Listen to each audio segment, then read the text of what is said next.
Останала бремена и не го продолжиле договорот на работа, а поради стрес потоа го загубила бебето. Комисијата за заштита од дискриминација открија алармантен случај во болницата во Струга. Жената работела како психолог со договор на дело 4 години. Била магистарка по специјална едукација и рехабилитација од областа на оштетување на слухот и психотерапевтка. Во четвртиот месец од бременоста било соопштено дека договорот не се продолжува. Според низините тврдења, директорот на болницата по изборите вработил друга на низино место, а реализирал вработување и на други профили.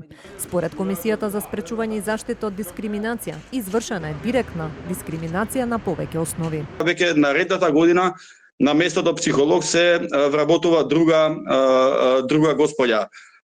За жал, како што наведува господјата и во представката, дека стресот што го доживеала и поради губењето на работно место, таа го губи и бебето во незината 27 гестацијска недела.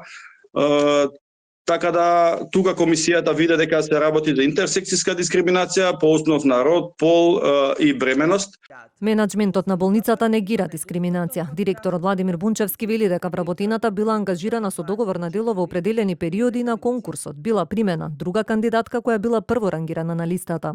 Во текот на 2025 година беше распишан оглас за прием на дипломиран психолог, на кој учествуваше именуваната.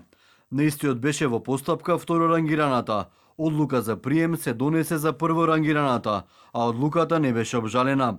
Не сум имал никаква намера, ниту со действие преземено од моја страна, да и нанесам некаков вид на непријатност или штета, а посебно не со оглед дека во тој период беше бремена. Од Сојузот на синдикатите пак предупредуваат дека најчестиот облик на дискриминација се прави токму преку договорите на дело со кои вработените можат да бидат изиграни од работодавците.